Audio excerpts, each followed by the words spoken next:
Well, so Carl, what we want is to hear your story, basically. Who you are, how you got to CBI, what you did there. Personal stories, personal things you saw or did that were interesting to you.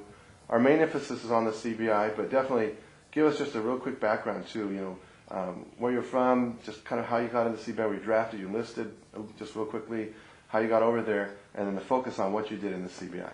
All right.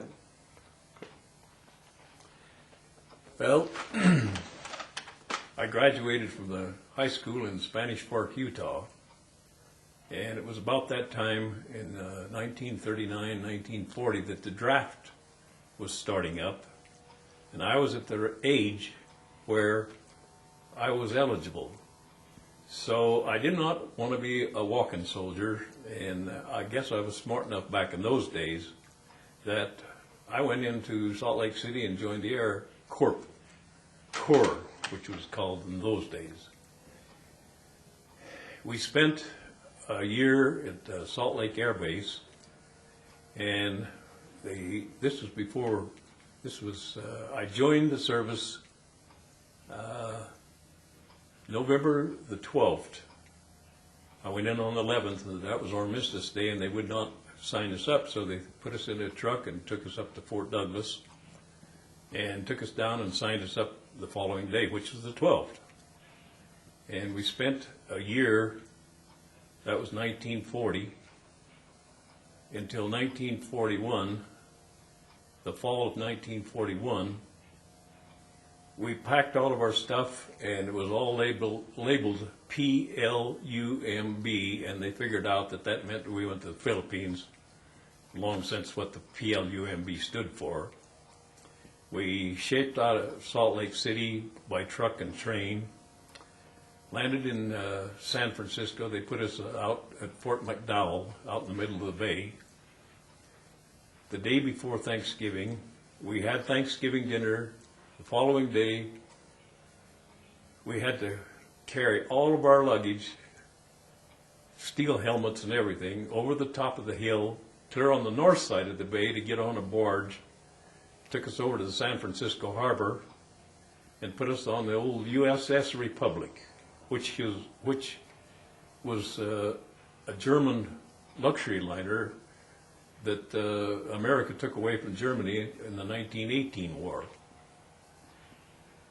We sailed that same day for Hawaii. We spent 3 or 4 days in Hawaii, and we left Hawaii, headed 1 day west, which we assumed towards the Philippines. And they must have known something was going on, because we drifted far enough south that we crossed the equator on December the 6th. And kind of got our tails beat off by the Navy, because they made us what you call shellbacks, because you crossed the equator. On the morning of the 7th, they called us to quarters and said, we're at war with the Japanese government.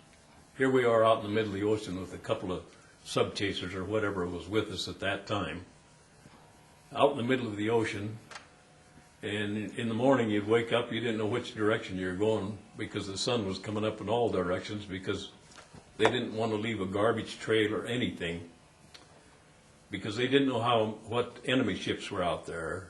First of all, we were going to stop at Samoa, but they'd sighted craft that they didn't recognize, so we spun around the ocean a little more and wound up down in Fiji. They put on more oil and fresh fruit, fresh vegetables. They wouldn't let us off the boat. From there we went to Brisbane, Australia, and we unloaded off the ship there and went out to Amberley Field, which was an Australian Air Force base. We stayed there for a while. We put P-40s together, which we had knew nothing about, because backing up a little bit, we were a B-17 outfit when we left Hawaii. When we left Salt Lake City. And it was our B-17s that got fired upon when they were trying to land in Hawaii, because during the Japanese attack. But now back up to Amberley Field, we put P-40s together, which were in crates. We had cadets were flying some of those airplanes, and they didn't have enough experience in that heavy an airplane, and they cracked up a lot of them before they ever got beyond the airport. Well, what was left of them, they flew them across over to Perth, Australia, which is on the western side of Australia. We got on another ship, trying to think of the name of it, kind of leave it, it'll come to me. We went down through Melbourne, around Perth, and we stayed there. We stayed in Melbourne for 4 days. The ship had been up in Java, and they dumped ash cans off the back of it, which is depth charges because of the submarines up in there. And it kind of shook the rivets loose in this boat, so that's why we stopped at Melbourne.